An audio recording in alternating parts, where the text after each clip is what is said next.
Ta-da! We're live once again.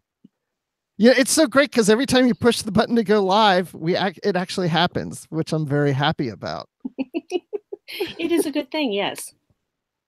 Well, hi, everyone. Welcome to Live from the Edge. And this is a show where we talk about here on Trek FM about the latest episode of Star Trek Discovery, which was on last night. And I'm Bruce Gibson, and with me, as she always is, live, is Brandi Jackala. How are you doing, Brandi? I am peachy keen. I'm happy to be home and not in Florida anymore, even though Florida had really lovely weather for the most part. It's still not the same as sleeping in my own bed, and I'm happy to be here. Yes, and I was in Las Vegas, and there was a river in front of my hotel because they got some rain and they just can't handle rain very well there. So there was a river going in front of my hotel that my taxi driver couldn't drop me off. I had to walk like a block to get to my hotel. Okay. It was just awful. I had to walk an entire block. Oh, you poor dear. I'm so sorry. No, it wasn't that bad, but I'm glad to be back home. And I'm glad to be here with you, Brandi. And also, I'm glad to have a guest co-host with us today, Justin Oser. How you doing, Justin? Greetings from the mirror universe. It's good to be here. That's true. You have the goatee. I do. You know, I've had a goatee for the last 12 years, and I feel like I've been preparing for this moment for that long. And now it's finally upon us. It is. I mean, I'm telling you, that is dedication, because Justin had to figure out, I wonder if they'll go to the mirror universe in Discovery. I better start growing the goatee now. And he took all this time to finally get to this point. And so we had to have him on as a guest co-host. Well, and the amazing thing was 12 years ago, I wasn't really much of a Star Trek fan. So it took, I don't know, some kind of miracle. That's some serious precognition. Really? Wow. The Trek works in mysterious ways. Yes. So, Justin, just to remind everybody, what other shows you are on here on Trek FM? I'm a co-host of Earl Grey, which is our dedicated TNG podcast. I co-host that with Amy Nelson and Richard Marquez, and we have a great time talking about the next generation every week. Yes, you do. And then you also make guest appearances on other shows every once in a while, too, like Literary Treks. True. Yeah. I've been on Literary Treks a couple times and some other Trek FM podcasts. So you might see me guesting around the network like I am tonight. Exactly. Well, tonight we're going to talk about last night's episode, The Wolf Inside.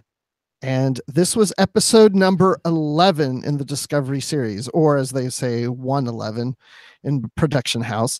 But so if anybody wants to join us, if you're watching live, there's the chat group there in YouTube. So go ahead and participate because people are already posting their comments and questions and just chatting away with the group. And you can also tweet to us. If you tweet to @TrekFM and use the hashtag #LiveTheEdge, we're reading that too. And if you're in the Babel conference and you see our post, you can make comments too. So I'm checking Facebook, Twitter, and YouTube to see what everybody's saying while I'm listening to me and Brandi and Justin talk about this wonderful episode, because I assume that we all feel like it is yet again another wonderful episode. Were you disappointed or were you thrilled? Justin, what do you think? Oh, I was thrilled. I thought there was a lot of great stuff going on. And, I've had varying opinions over the years for Mirror Universe episodes, but I kind of feel like this one was kind of even like a certain amount of moody and contemplative that took things to a different level to really delve into the characters. And I felt like it wasn't about the idea of being in the mirror universe. It was really about the story and the characters and developing a lot of themes and a lot of things I think we'll talk about. I think it was an excellent episode, and it quite possibly might be my favorite mirror universe episode. Ooh, that's high praise right there. What do you think, Brandi? Do you like the mirror universe? Depends on the series. As far as Discovery, so far I have liked the Mirror Universe. At first I was like, please don't go to the Mirror Universe, but they have done it so well and they've done things I haven't expected, which I have said this on every episode of Live from the Edge so far.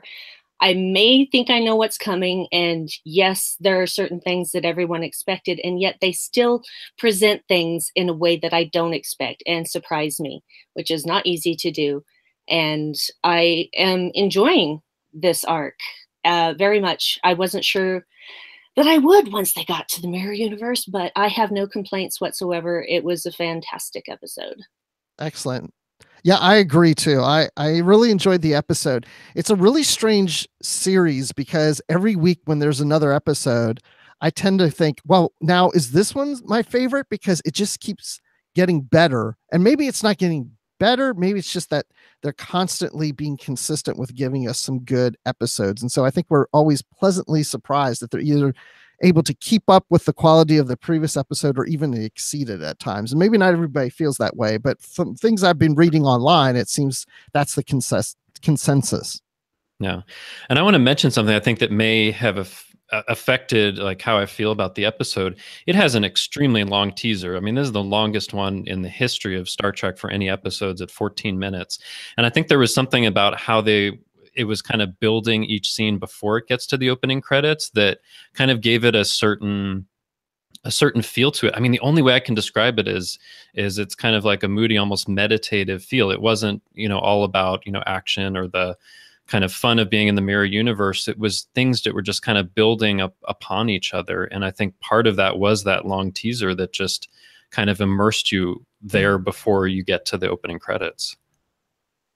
Yeah, that was strange. I was rewatching it again today, and you're right. It was like 14 minutes in, and all of a sudden the opening credits come on. I was like, oh my gosh, like I feel like I've already watched half an episode and the credits are just coming on. It's really strange. It takes that long for it to come on. But yeah, I agree with you. And I've never been like a huge Mirror Universe fan. I like the Mirror Universe. I don't love it, but I'm enjoying this. I think this works for me because of what the Discovery ship can do. The fact that it can jump to different places within its own universe into other universes, that it makes sense that they fall into the Mirror Universe at some point, whether it's early in the series or not. But that's one of the questions I do want to ask you guys is it too early for us to visit the Mirror Universe in the Discovery series? Because we're just starting to really learn about these characters, and all of a sudden, by episode 9, we're in the Mirror Universe.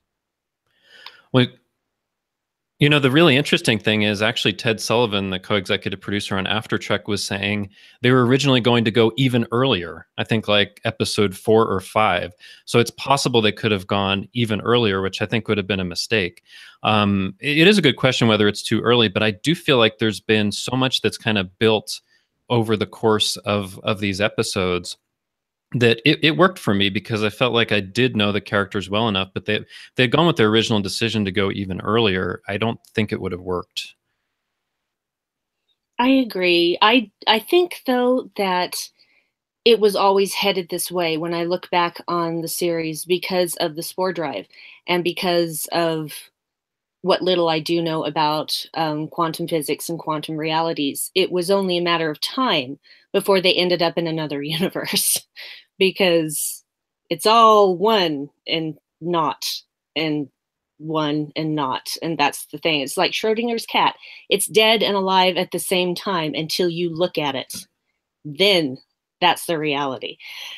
Oh, mind blowing. But yeah, I think I actually don't mind that they're there at this point in the series because I feel like it's going to create even more character development than what we've seen thus far because they are cut off from everything they know. They have only each other and they're separated on 2 different ships and just trying to find a way home. And that is terrifying. And yet they are holding their stuff together because they've already formed this crew of mismatched people who have no other home. And they're all misfits together. And now they've always got each other's back. So yeah, throw them into the fire. Let's see how they react. Yes. Well, Greg Rosier just posted in the chat that the characters have been so well developed so far that we can already appreciate their mere opposites. And I agree with that. I think we got to a point for me that we were just really starting to know these characters to the point that it's okay now to move forward into the mirror universe. And I don't feel like I'm still questioning who these characters are. But let's look in the chat. Let's just kind of like, because they're going crazy in there. They're bringing up everything. And just so everybody knows it's listening, spoiler alert, because I mean we're digging into the episode. But by the way, Brandi, your husband Dave is in here, and he's talking about the quantum coherence that you're just saying about, and he's saying about birds. Mm-hmm. What's the bird migration thing all about? It was a 2016 study on bird migration, and they looked at the gravitational patterns, and it suggests that birds observe quantum entanglement and use it to navigate. Kind of like somebody using a mycelium network to figure out where to go in space. Very Trekkie of you to know these things. Yes, he did post it on his Facebook page as well, which has a link to the study. Dave, honey, could you put a link to the study in the chat? I would appreciate it. Thanks, love. Yes, please, so we can read it later, because I don't have time to do that now.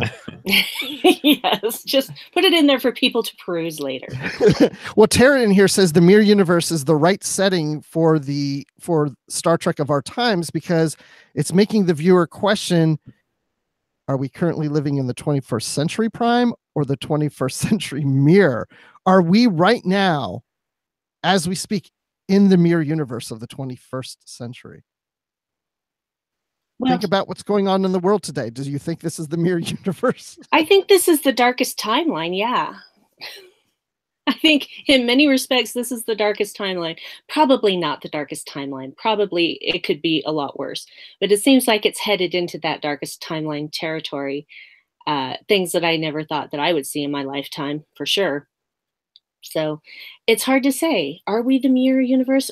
How do you judge which is the prime universe? Aren't all universes real? I mean, every universe thinks it's the prime, right? Because if you lived in the mirror universe, you wouldn't say I live in the mirror universe. You'd say I live in my universe. This is prime. Your universe is mirror. Well, maybe it depends on the mirror universe what kind of sci-fi they have. It's true. It's true. And Todd Waters, yes, I was referencing Community. Thank you for knowing that. You are my hero tonight. Oh, wow. I love That's Community. Impressive. Anyway, is there a mirror universe in Community? Oh, there's more than one. Okay, I don't know that. So, Stamets, he's there holding Cobra, the supposedly dead Cobra, and he's saying, "The forest is dark, but I can see him through the trees. Any speculation, anybody online or here, as to what that might mean coming up? The trees. Well, I mean, I think we see later he sees his mirror counterpart in this forest, but as he's holding Cobra, I'm thinking that means that he sees a version of Cobra in another universe while this is happening. That's what I'm thinking. Although I don't know what his awareness is really of what's happened to Cobra, but that's how I took it, like that he sees him somewhere else, another version. Because, I think that they kind of definitely confirmed, like, at least in this version of Cobra is definitely dead. So for him to continue, there would have to be some other version. That's how I took it, at least. Well, they did that with Harry Kim and Voyager, and everybody totally forgot it was a different Harry Kim by the end of the series. Yeah. Although I think Brandon Shamatala was arguing about that and whether it's a different one or not because they started from the same, but whatever, it's complicated. It's still an alternate timeline, alternate reality Harry Kim. But anyway. I'll have you argue that with him. I'll tell you this. Sure. I think it's another Harry Kim. We're not going to get into that, but for all you know, once Voyager returns back to Earth, they all could be alternate whatevers through that whole voyage that they took. At some point. Know. It's not even their universe now. Maybe It's so close, but there's just the tiniest difference that no one notices. But I think it's clear that, to see Cobra again, it has to somehow have something to do with the mycelium network and Stamets, right? Right. I agree. I think it does. Yeah. Especially with the end of the episode. And what they said on After Trek last time, like, no, there's not going to be a mirror Culber, but you will see him again. So, you know, Yeah, that's how what dare they they say said. that? I don't understand why they did that, but you know, Well, that's a whole other discussion. Well, yeah, whatever. technically, they could not have a mirror Culber, but still have a Culber from an alternate universe, just sure. not what we know as the mirror universe. So that might be technically true. I don't know. Yeah. I'm just coming up for ways for that to be true and false at the same time. True. We'll find out in the next 4 weeks. Yeah, 4 more weeks, only 4 more weeks. I know. Okay, so we have a tweet, and so if anybody wants to tweet us, you know, again, it's hashtag live the edge. So we have a tweet from at Carolyn NYC, and Carolyn says, "Hey guys, question: do you believe that the original Ash Tyler from Issaquah, Washington, is really most sincerely dead? I think so, since living on just as a memory in an alien's brain doesn't really count. But I'd like to know what you think." I think this is Bruce Gibson talking now. I think I don't know what I think, honestly. I'm just hoping that whatever happens through this arc, that the real Ash Tyler shows up, they rescue him from somewhere, and he has to integrate with the crew, and all of a sudden Burnham has this weird thing because she fell in love with him, but he doesn't know her, and is this like the Ash Tyler she met? It's a real complicated soap opera for her. I don't know. I tend to think it's likely that the real Ash Tyler is dead because, you know, they had to have extracted, you know, all of these memories and this experience and all of that. And what reason would they have to keep him around after that? I would think the Klingons. So I think he's not. I am also going with not, because the Klingons are not stupid. So if they took a real person, such as a real Ash Tyler, which I totally think that they did, because you can't just create a person and an entire personality out of nothing, especially when you're a different species. You have to have something to go from. And so I very much believe there was a real Ash Tyler. They took everything from him and put it into Vogue. And I believe that they would not have left the real Ash Tyler around alive, because they could not afford him possibly escaping and, you know, causing a problem later. So if that is indeed what happened and Ash Tyler was a real person, which I believe he was, I don't believe they could have done what they did without that being real, then I think that the real Ash Tyler is dead. Okay, well, now I'm depressed. Sorry. I'm depressed too. I don't want it to be this way. I love Ash Tyler. Yeah, it could surprise us, but can we take a moment to appreciate what Shazad Latif is doing? I think his acting is incredible. And actually, someone on the Babel conference had pointed out, in some ways, you could see him as playing not just 2 or 3 characters, Ash Tyler, you know, Vogue, Mirror Vogue, but 5 characters, because he's also playing Ash Tyler going through PTSD and Ash Tyler as Vogue. So he has to do all of these different shades and combinations. And I think what he's doing is just exceptional. And I'm so glad that he's not dead yet and that we get to see more of him, you know? Yeah. And Brandi and I were just talking about that, Justin, before you jumped on the show, how much we really loving his performances. And Brandi, you were saying he says it's easy? He says that it's sometimes easier than being confined to one character.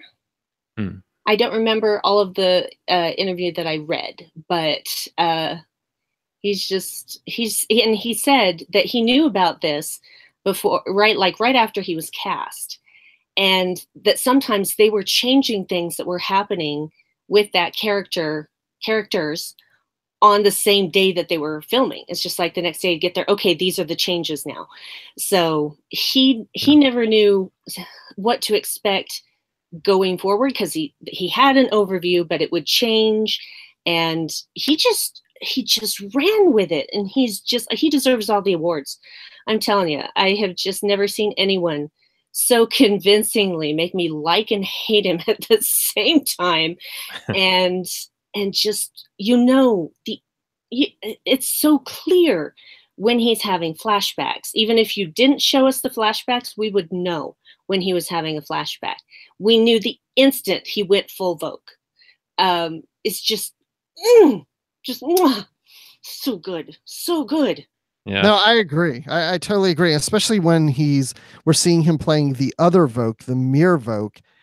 It's so easy for him to play that like Ash Tyler, because Vogue isn't like the Vogue we have in the Prime universe, but yet he gives that Vogue its own nicer personality, to the point that it doesn't feel like it's Ash Tyler as Vogue. So true. Yeah. I mean, and let's not forget that originally the announcement was that he was cast as Cole, and then some weeks later they changed it so that they said, oh, he's Ash Tyler. So I'm thinking he had to prepare for one thing, go to another. They're developing the character and everything that would happen. And just, yeah, I'm just impressed every time that I see him. I mean, of course, everybody's doing an amazing job. And I think in this episode as well, Sonequa Martin Green as Michael Burnham is exceptional. Absolutely. But like what he has to do with all of those different characters and shades is just something to behold. It really is. I don't know if we've ever seen anything quite like that in Star Trek within the space of so few episodes. Well, and I like when Burnham says to Tyler, we never know what darkness lays inside. And of course, we do know what darkness is laying inside of him. And he refers to Burnham as his tether that just kind of brings him in. And I mean, they really work to develop, the writers, this relationship between Burnham and Tyler. So it's very powerful when we later get into this episode of the two of them kind of going at it, and she's questioning him and he's still figuring things out. And just even that performance there of going back and forth to, I'm Tyler and I'm Vogue, and I'm Tyler and I'm Vogue, and I'm somewhere in between, and just back and forth to the point that you could see little less Tyler and more Vogue as the performance goes, to the point that he's almost fully Vogue. Well, and I think the amazing thing is, we pretty much, everyone probably seeing this or listening knew that Ash Tyler would be revealed as Vogue, but in some ways it didn't matter, because the performance in those scenes was just captivating. It was incredible to watch, and it didn't matter that you already knew what the reveal was. Just seeing it unfold. I mean, that's the thing with a couple of things in this episode. You kind of knew, or maybe had things spoiled for you before, but the actual execution, the actual way they're doing it, still works and is amazing to behold, even with knowing the reveals. I agree completely. And that's what I was talking about Discovery. Yeah, I wasn't surprised that Ash was Vogue. I didn't want him to be Vogue, but I wasn't surprised by it. Wasn't surprised that they were in the mirror universe. And yet still surprised by the way that they're telling the story. It just, they obviously know where it's going and we don't. And it's, when you get to be my age, you've seen a lot of things in your time. And sometimes it's really hard to be surprised by anything. And Discovery, every episode, has surprised me. And that is quite a feat. So were you surprised at the end where Burnham has to now beam Tyler out to space for punishment? Were you surprised that she did it? And were you surprised that he was then beamed onto Discovery? Well, I thought she was beaming him directly onto Discovery, to be honest. That's what I thought too. When you guys pick up on things more than I do, because I didn't expect that at all. I thought she would beam him somewhere else on the Shenzhou. And when he was on, I was like, oh, okay, that makes sense. But I tend to be slow in picking those things up. Yeah, everybody notices different things about the series, and that's why we have discussions, is that so we can see things that other people didn't, and vice versa, and learn. But I actually, both my husband and I were surprised when he started materializing in space, and we're like, oh she really did it. Yep. Oh wait, okay, Yeah. Okay, we're okay. Yeah. Michael has not sold her soul. It's okay. It's okay. Yeah. My wife, she responded the same way. We were watching it, and she's like, oh my gosh, she really did beam him out into space. Yeah. See, I was worried about that. Like, oh my God, is she really going to kill him? But then afterwards I was like, No, it's perfect, because if they look back at the transporter records, they'll see she beamed him exactly where she needed to. So she's covered. So it makes perfect sense that she'd do that, right? Yep, it does. In hindsight, it makes perfect sense. She had to do it that way to avoid suspicion. But at the time, I was like, oh man, is she really that angry with him? That she just let him die? I don't know if it was even anger so much as a deep betrayal and sadness and devastation. I don't know if she had the energy at that point to be angry. Just that betrayal on that level, and just, ugh.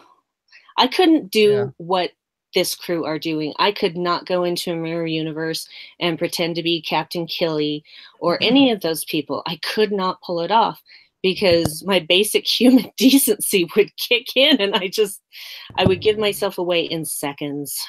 Well, that's what Burnham was saying earlier. She said every moment is a test, and you have to bury yourself inside of you. And it's a real struggle, because I think at the same time, she's wondering, if I can be like this, is there a part of me that really is like this? Well, we all have a dark side. Every single one of us has the potential. No, seriously, we all do. Don't you dare tell me I have a dark side. I'm pure. You're human. No, but I agree with you, Brandi. I think we all have the potential, under the right circumstances, the right, upbringing, and all of these things, for some darker things to come out, or for some things that are questionable to come out. I think that potential is all within us, but it depends on your life experience and how you use it in a certain way, and how circumstances influence you. I really do believe that. I agree. I think that past a certain point, upbringing has a lot to do with it, how you're raised, what your circumstances were in that very formative time of life. But when you get to be an adult, it's still your choice. You can still choose your behavior, unless you've been locked into a cycle of abuse or something like that, which is, it pains me to think about it. But it makes you wonder, what if all of these so-called evil people had a different upbringing, had different circumstances in which their formative years had taken place? Would they have turned out to just be another normal person in society? Because all of those things, it's not just nature, it's also nurture. You can't really have a human being without both of those things. And it's just, you just never know. I know that, people could have broken me, and I would end up being the worst. I could be the worst human and do some really awful things. We all have that potential. I would never do that. But had circumstances forced me into a situation where I had to make that kind of choice, I could easily have gone full mirror. You just don't know. You don't even know. I'm just glad that we're doing this across the distance. internet. Yes. You're so glad that you're 2,000 miles away? You better be. Okay, I'm going to punch you in the gut now. Are you going to stick like a dative cube on me? Oh, yeah, there you go. Yes. Thanks. Well, and Dave says, and Todd also mentions it, and Brian kind of does too, that whole piece there, the punch was kind of a clue, and that, and Todd even says he assumed that she gave him something. And do you think that was the opportunity she put that disc in the little holster on the side of him? Absolutely. That's the only chance she had. Yeah. But of course, I didn't catch on to that until afterwards. And I was like, oh, it must have been when, okay. Right. That's how I was too. Wait, how did that get there? Oh, yeah, the punch. It's almost like I want to go back and rewatch that punch again and see I did rewatch it today. You can't see her slipping something, but I mean, it's the only opportunity where she's close enough to do that, I think. Yeah. Yeah, it's got to be. It's got to be. Well, let me see here. There's one thing I do want to bring up. I want to talk about Saru, the slave that has no name. But the other thing I want to mention about is the Saru from the Prime universe that's on Discovery. And I like the exchange that he had with Burnham, where he asked if there are other Kelpians on board, and she said no. And then we go to a scene with Saru and I think it was Tilly, and they're talking about how she doesn't know that Dr. Cobra died, and he didn't tell Burnham. So they're both protecting one another by keeping information from them. Yeah, and I wasn't sure if that had to do with just not trying to distract each other from their mission, or if like Burnham is, saying in her, I guess, monologue that this place can affect you day by day. You become more like them. I don't know if it was that, or if it was just they would have done that kind of thing in the Prime universe just to focus each other on the mission. What do you guys think? I feel like Michael didn't tell Saru about slave Saru because she already knows what he feels she has cost him, and she didn't want to add anything to that. Because if he knew that the mirror version of himself was waiting on her hand and foot, that would not have gone over well. So I think it was not only his protection, but her protection as well. That's my opinion. Yeah, that's an interesting point. I hadn't thought about that. At the time when I watched it, I just felt it was very much of a care for Saru, because he mentions about, how there's only so few of us, of our race. And I felt like she would say, it'd just be another negative if she said to him, yeah, well, yeah, you're slaves here too. So it's not also, but you're slaves in this universe. So it doesn't look good for your race regardless. And it is hurtful. And, but I think it's a mix of that and, focusing on the mission. It's going to be interesting if a later episode, if they're truthful to each other about each situation, about Cobra and the Kelpians, and if they have a problem with that or not. I don't know. We'll see. It's gonna come out. There was no reason to put that scene in if it's not going to come out later. Well, one obviously has to come out. Burnham's clearly going to find out Culber's dead at some point. But the other, where Saru is a slave, doesn't necessarily have to come out. I do agree. I think they put it in there because it's going to have some consequences or come back. But the part about Saru being a slave doesn't necessarily have to be something that the Prime Saru ever finds out about. But inevitably, Burnham's going to find out about Culber being dead. Oh, well, yeah, that's inevitable. Tara in the chat says that she was expecting the Kelpian race to be the predator race, because this is the mirror universe, considering things are kind of the opposite. Not everything is opposite, though. Sometimes things, like if you think about, for example, like O'Brien in Deep Space Nine in the mirror universe, he's still kind of a nice guy. Smiley, yeah. So, I mean, it's not necessarily opposite. And I mean, I think going to something else, the Mirror Broken comics, which are about the TNG mirror universe, I think what we see in that kind of thing is that it's really the same characters, but under different circumstances that have shaped them. And I think that's always what you see in the mirror universe. And sometimes it shapes you to be the exact opposite. Sometimes there's just something that's a little bit different about it. So I don't think it necessarily has to be exactly the opposite. Yeah, I agree. And that's a good point about the comic Mirror Broken, because it is the TNG crew, and they're not necessarily evil or opposites of what we know of the Prime TNG crew. They're the same crew. They're the same people. They're just under different circumstance. So they're acting in that environment and not necessarily just the evil Picard, because I don't really take him as being the evil Picard in that comic. Yeah. Oh, Dave pointed out something that I should have remembered, and we probably all should have remembered. Vogue told Michael that he killed Culber. Yes. She knows. Oh, already. yes. So she does know, right? You're right. That's true. Yeah. I forgot about that, but my husband apparently knows all. So it's his favorite Trek. What are you going to do? No complaints. Yeah, but she can't process in that moment that Saru lied to her about it. I mean, because there's more important things going on at the time, but you're right. She already does know. Well, and I also don't, he necessarily didn't lie to her, because I don't think they ever mentioned Cobra. She didn't ask about Cobra. Is that right? It was a lie of omission. Didn't, but it's like, someone got murdered on the ship, so it's kind of an important thing that happened, and they don't really know who that murderer is. Maybe they're, I don't know, on your ship. Like it's kind of an important thing that he omitted. And they also thought necessarily that, I'm sorry, they didn't really think that until later that maybe there's a murderer on the ship, because Tilly brings that up. But I think they all just assumed that Stamets did it, because Stamets just kind of, in his weird spore way right now.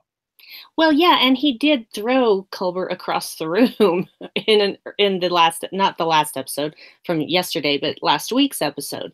So there is precedence for that. But they also know that he is not himself and that Stamets would never do anything like that. So yeah, it's They should have surveillance cameras in sickbay, though. That would have don't really you think?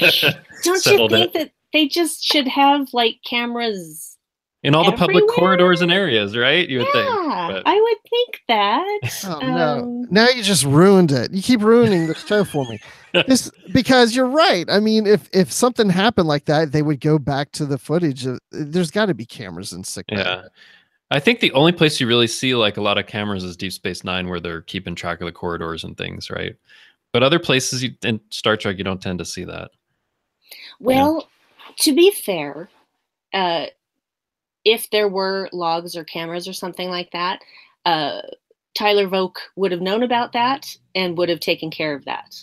Because again, not a dummy. So that's how I can explain that away. So there you go, Bruce. Not ruined. Okay? Okay?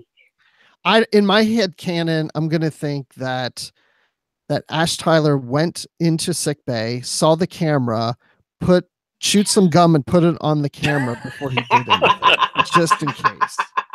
And or it was spray like, painted it? yes, and it's like prune juice flavored gum too, or something like that. Of So, course. okay, so Todd has an interesting question because we're talking about the death of Cobra, but there's another death in here, and it's Stamets. And Todd's question is the scene with Saru and Tilly when Stamets dies. Why a few scenes later was Stamets left in the spore chamber? I mean, it's a good point. They pronounced him dead, but they just let him sit in there or lay in there. Yeah, I don't know. It's a good question. I've thought about it a little bit because somebody did bring that up in the Babel conference, and I can only think that it was a short time between those two scenes, and that they needed to, I don't know, go and get a gurney or something to take him away, and it was between that. That's the only way I can explain it, but it is a little odd, isn't it? It is, Unless or maybe Tilly fought it. Yes, that was what I was going to say. It was probably Tilly. She probably still had not given up hope, even though he was pronounced dead. And so when he has that twitch, she's right on it, right on it. So I think that in her heart of hearts, she was really expecting him to somehow revive, even though he had been pronounced dead. And that's why he was still in the chamber. Probably because she'd had a fight with the people trying to get a gurney in there. Yeah. And she went Captain Killy on them, and they backed down. They're like, all right, we'll give you 15 minutes. If he's still dead, we'll come back. Yeah. I mean, yeah, it could be. But I mean, while we're talking about it, I think that Mary Wiseman as Tilly in this episode was really great. I mean, like in the last one, it was transforming into Captain Killy and trying to, have this persona to fit into the mirror universe.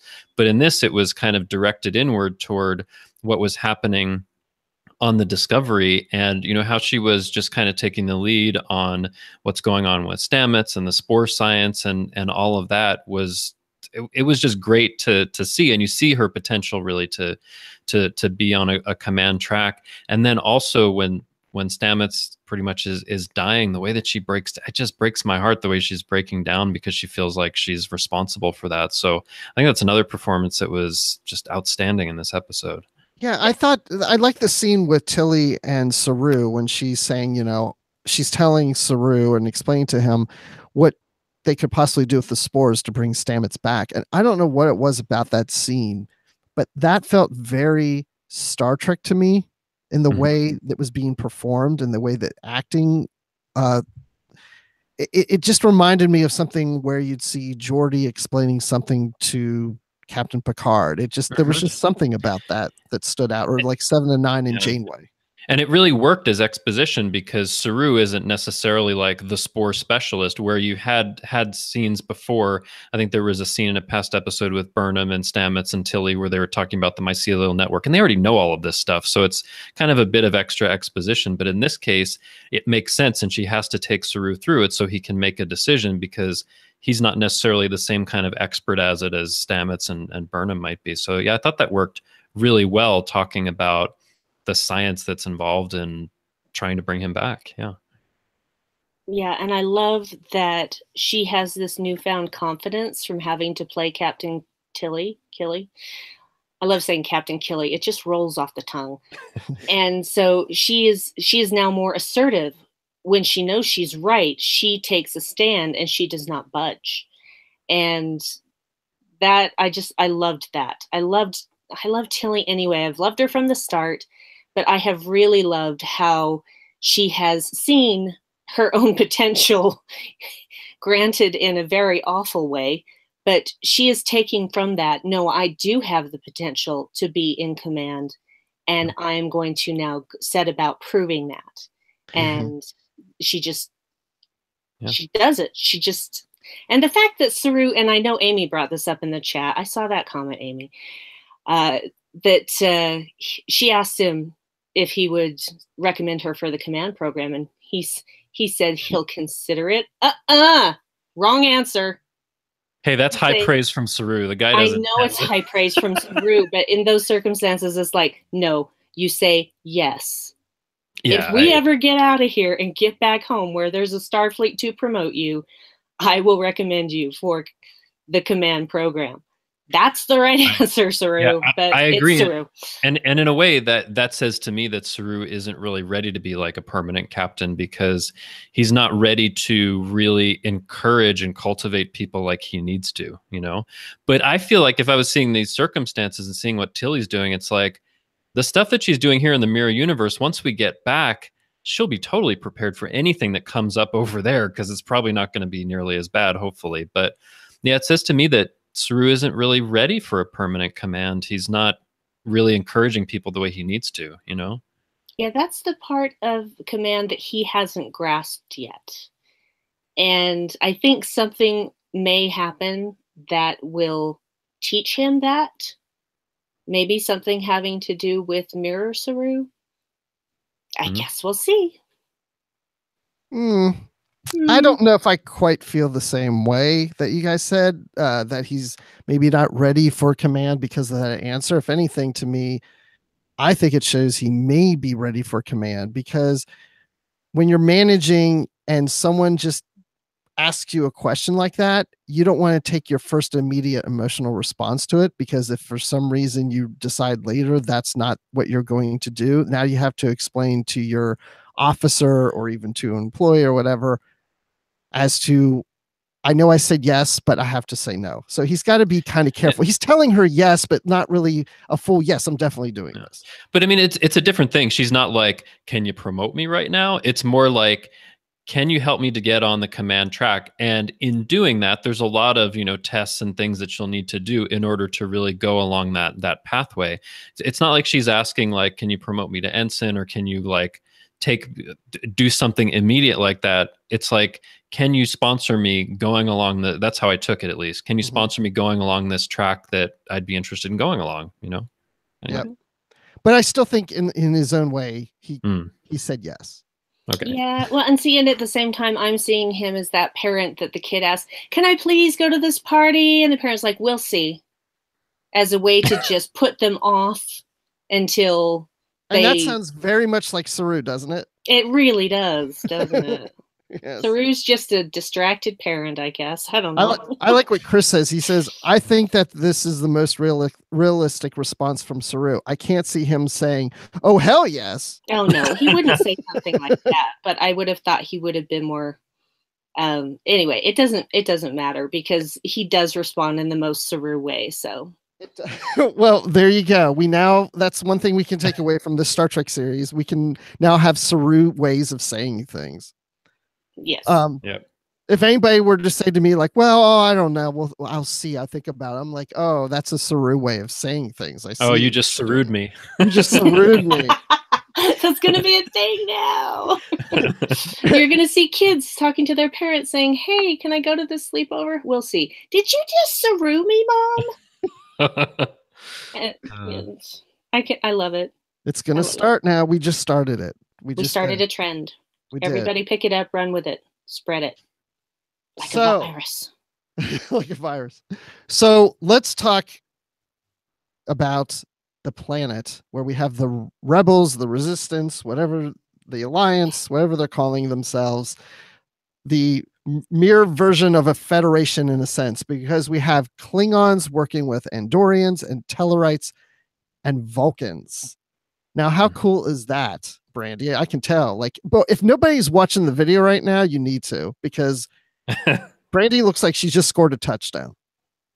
Yeah, I couldn't say the same for my football team. Anyway, no, I loved that because I love me some Andorians, and Tellarites are interesting. I don't know that I love them as a species, but I loved seeing them.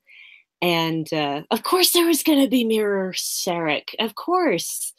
And he's not evil, though. He has the goatee, but he's not evil. And I wonder what he thought. I mean, what he really thought when he had that mind meld with Michael, seeing himself, but knowing it wasn't him. Did he? He must have understood in that moment that she was from a different universe. He had to have. I don't see how he could have missed it. I think so. Yeah, I think so too. And it wasn't until you were just talking it made me realize I hadn't even thought about it, but obviously he didn't raise the Mir Burnham. No, obviously. My guess, and it's probably many people's guess, is that the Emperor did. Mm. Who's the Emperor? Oh, you mean that right? Jojo, of course. Yeah, Jojo. you mean that that she would have raised Burnham in the Mirror Universe? Well, they definitely have quite the history. So I don't know how much I could take from that last scene that they have more of a history than just, Captain and Emperor, but maybe that's something I didn't pick up. It could very well be. It kind of seemed to me, and I could be totally wrong, and if I am, I'll fully admit it, that's fine, that it was like a mother scolding her child and saying, look, I had to come in and fix this for you again. When are you going to grow up? Yeah. Why aren't you bowing to me? I mean, that's a typical mother-daughter kind of interaction, right? Absolutely it is. Maybe not physical bowing, but... Yeah. I wanted to mention something about the alliance that happens on the planet, because I thought about this later. You have Klingons working together with Vulcans, Andorians, Tellarites. They talk about it kind of like a federation, but it made me also think how you see, in 24th century Star Trek, Klingons allied with the Federation and working together with, the different races in the Federation. So I don't know why, but it made me think of that. But it was great to see all of those different species together, to see Andorians and Tellarites. I love that, especially the Andorians. And I think that, we're going to see more of them. I mean, we didn't see, I think it's Ted Sullivan also said on After Trek, like, you didn't see dead bodies. So take from that what you will. But like, I think some of them, you'll see more of those rebels. I'm hoping that someone like Mirror Sarek or Mirror Voke isn't gone. It would be great to see them. Yeah. What did you think of the look of the Andorians and the Tellarites? Well, it was different. I mean, the Andorians, it wasn't all that different from Enterprise. I mean, I think there were some things on the forehead or some forehead ridges area that were not there before. The blue was a little bluer. I mean, it was pretty similar. For the Tellarites, it looked pretty different. But like when I saw it, I was thinking, oh, it looks kind of like a pirate Tellarite. But it also made me think of like the difference between like different. I mean, like when we've talked about Klingons, the difference between different people on Earth, right? There's a huge variety of how people look. And it made me think of like, a pirate versus an aristocrat or something like that. I mean, they're just like different styles, although the tusks was, I think, fairly different for the species, but also too many fingers. Oh, yeah, well, too many fingers on the Tellarite. Hasn't that been different between TOS and Enterprise anyway? Yes. Because there were hoofs. Yeah. There were hoofs on TOS, and then there were fingers on Enterprise. Mm-hmm. But I don't think there was 5 fingers. There were not 5 fingers. It was more like like, somebody is doing Live Long and Prosper, and they just put a glove on it. Interesting. I didn't look closely enough, but okay, and I may be off, but in TOS, the antenna are more towards the back of the Andorians' heads, and then when we get to Enterprise, they're a little further up front. Mm-hmm. And in this one, they're more up front, more on the forehead. But I could have swore, and I didn't even pay attention on my rewatch of it today, But I could have sworn that one of the Andorians that is running from, you see the back of him, that the antennae are more on the back of his head.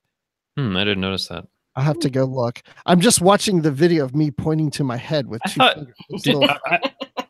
I thought we only saw two. I thought we just saw, the one that they see originally and that takes them there. And then there's one outside of like the tent area, but maybe I missed it. I don't know. I just remember seeing somebody run like the back of an Andorian running, or I don't know what he was doing. And I just remember going, oh, wait, are those in the more of the back of the head? I don't know. I don't want to make this too much about antenna on heads. Yeah, let's please not. At least they move, At least they still have the technology to move those antennae. So that's all I cared about, really. It's really not what I cared about at all. I'm like, Andorians! Love me some Andorians. I saw a comment by Dave in here, and I'm trying to find it because of something I was thinking too, that Burnham in the Prime universe was only raised by Sarek because the colony she was on was attacked by Klingons. Mm-hmm. In this case, we see obviously that Sarek doesn't know who Burnham is, so he wouldn't have adopted her, but her colony still could have been attacked, but maybe not by Klingons, and she would have been raised maybe by someone else, like you're saying, Georgia or somebody else like that. Yeah. If Klingons wouldn't attack, who do you think would have attacked? Do you think it would be the Terrans themselves? I don't think it necessarily has to be an attack, but no. No. Maybe her parents are still alive. We don't know. Maybe they were killed for some other reason. Maybe they were, how violent the Terrans are in the mirror universe. I mean, they'll kill people for looking at them wrong, even if they're fellow humans. So that's how you climb the ranks, is killing your superior. Yeah, or like thought crimes, like you see the people executed toward the beginning just for wrong thinking. Ooh, yeah. How do they know what they're thinking? That's what I wanted to know. Well, see, there was this movie a while ago called Minority Report. And I'm just kidding. It was not a good movie. Read the book. But yeah, I don't think anybody should be held responsible for their thoughts. Be held responsible for your actions. But yeah, that was interesting. Yeah, and no agony booths in this one, though. No, but the aftermath, I mean, God, Lorca looked so shaken, didn't he? It was just... He looked very, very broken.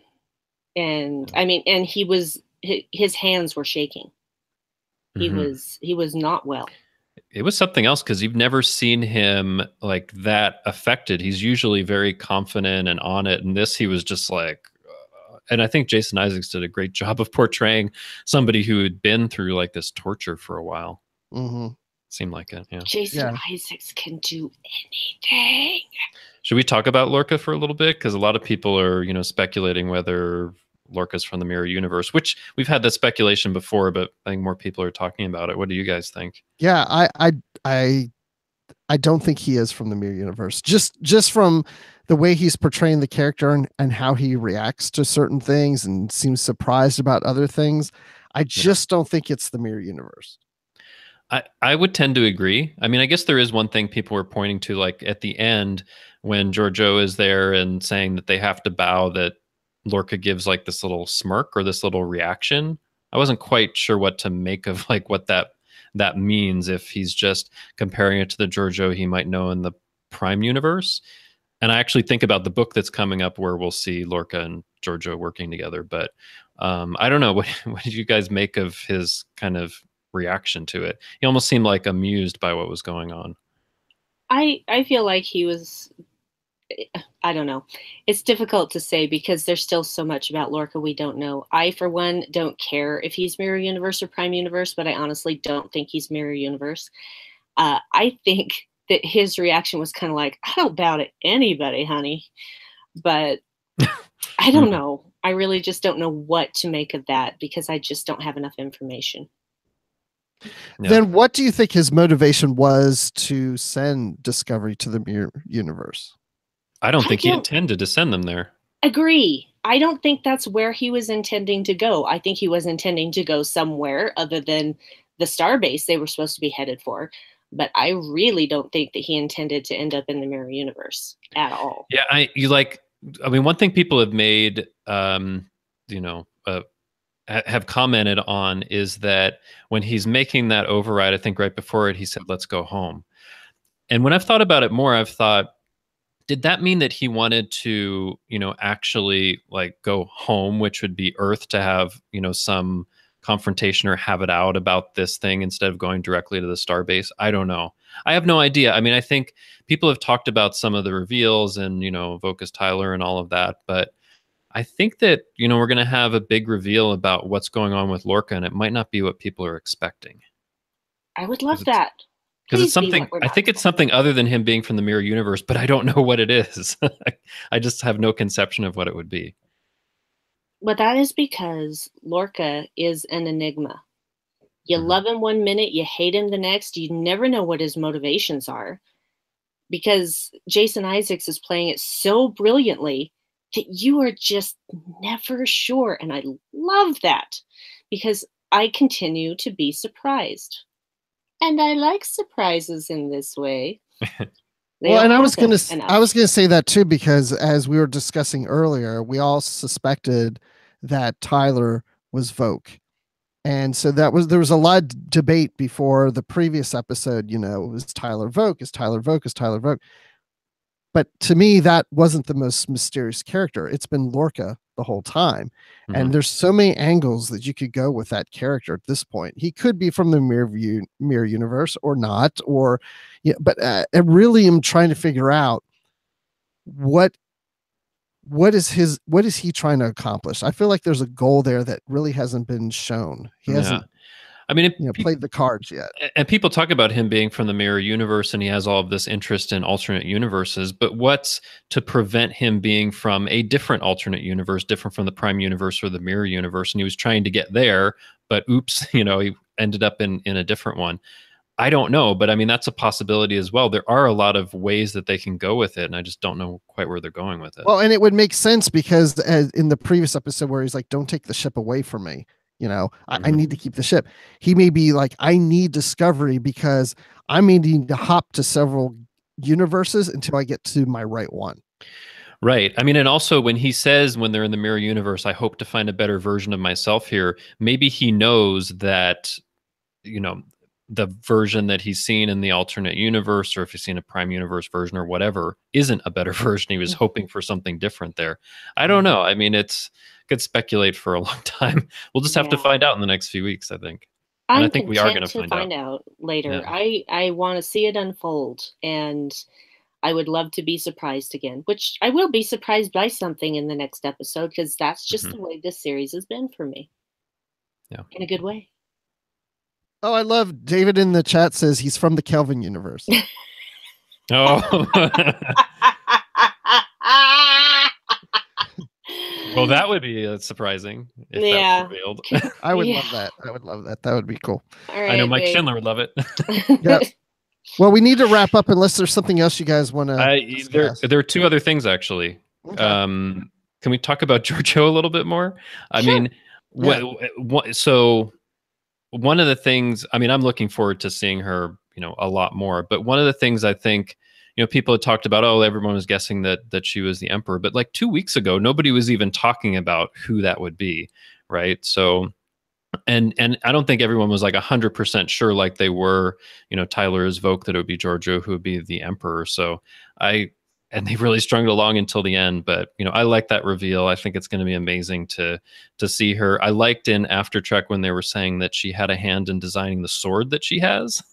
I want to see what, because you only see a little bit like the hilt. I want to see what that full sword looks like. But anyway, I just wanted to put in a word about that because that's one of the things I'm really excited going forward about. Yeah, my wife mentioned to me, she said, "Ooh, that's really cool. I like the fact that she has a sword." She was really impressed with the sword. Yeah. Well, Michelle Yeoh certainly knows how to use one. So, put a sword in her hand. Yeah. And let's see her use it. Oh, yeah. She wouldn't have one and not use it. Yes. That would just be a waste. There's got to be a great sword fight in there somewhere, right?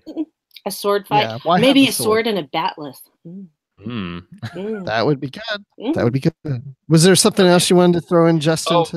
Yeah. So, did it seem to you guys like for her flagship that it was cloaked and firing while cloaked? Yes. Yeah. It certainly did, because they could detect that these weapons were powering up and locking on the colony, the rebel base, whatever.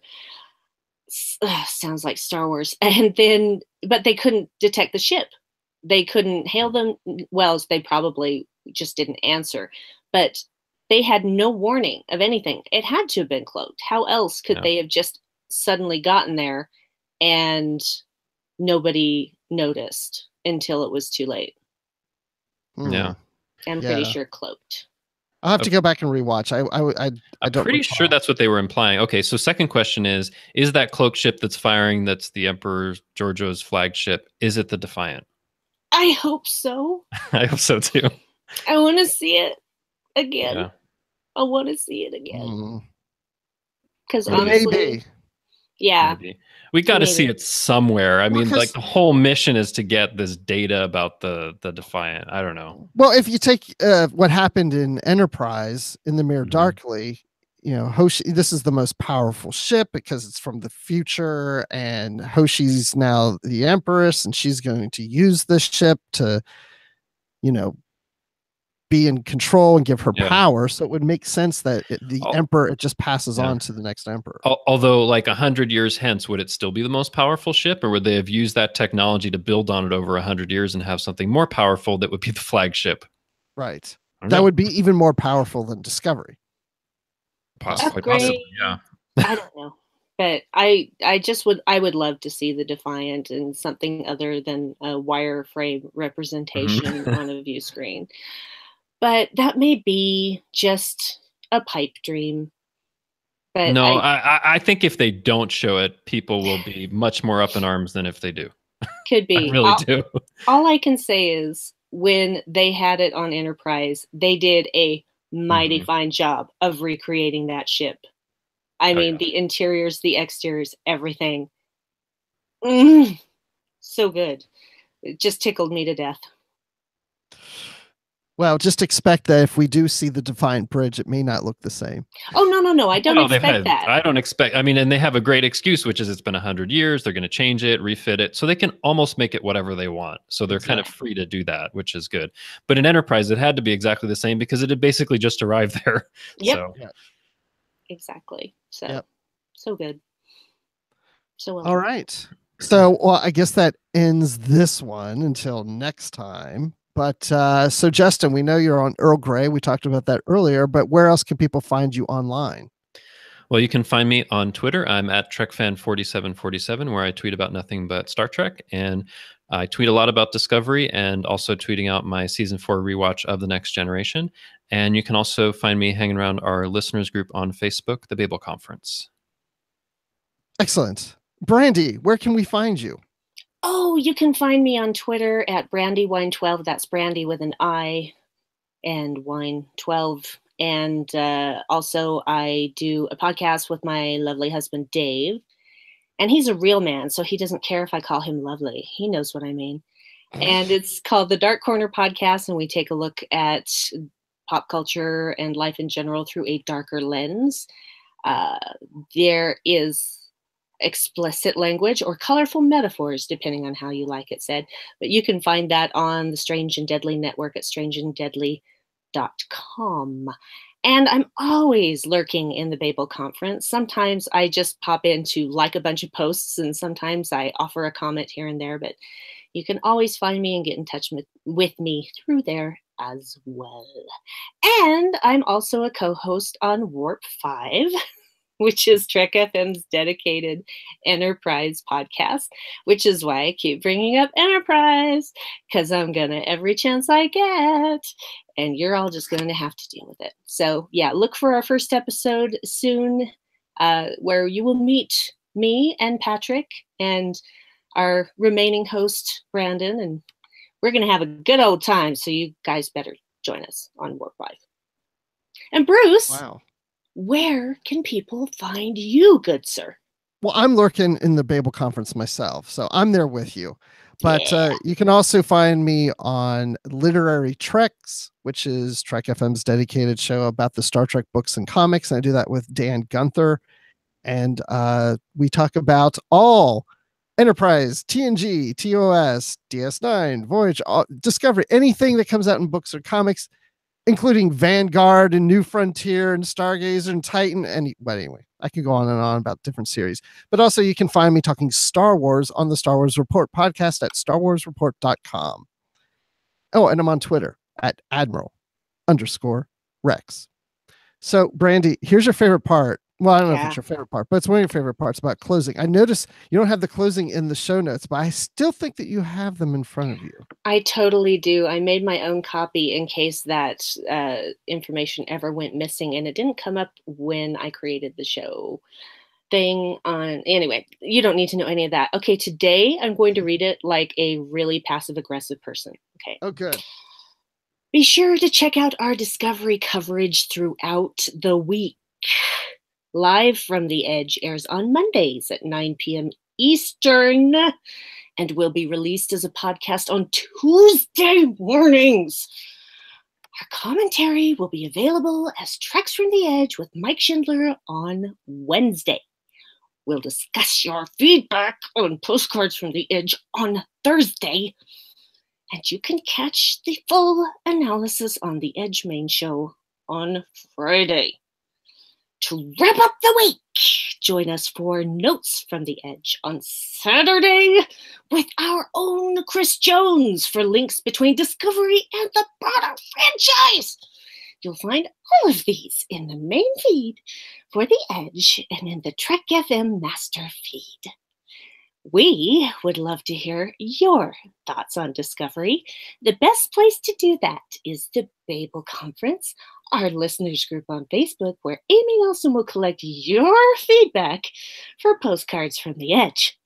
You can also find us on Twitter at TrekFM or send us email using the contact form on our website at trek.fm/contact. Choose to send to a show and choose the Edge. We'd also like to thank our associate producers, Norman Silao, Tony Robinson, Thomas Paleo, Lisa Slack, Shoab Mirza, Richard Rutledge, and a new associate producer, Cornelia Reutner. If you'd like to help us keep all of our shows going and even become an AP, visit patreon.com/trekfm for all the details. Wow, is that the mirror version of yourself? Oh, honey, no, that would be so much worse. Okay, an alternate universe version that's not quite that bad. Yeah, just an alternate universe. It's like a Lorca version of yourself. There you go. Well, I say we close out because that made me a little scared. And well, you should be. Now you know what I'm capable of. Don't mess with me. Look at those eyes, Justin. Those eyes when she does that. Look. This is why everybody needs to watch the YouTube feed. Acting! I'm the greatest actor in the world. Oh, yes. Okay, well, I'm going to say goodnight and good luck. And until next time, Discovery. What's our closing phrase again? Live long and prosper. And keep calm and just go on. Indeed. Bye, everybody. Bye. Bye. I'll still have the goatee next time. Yay.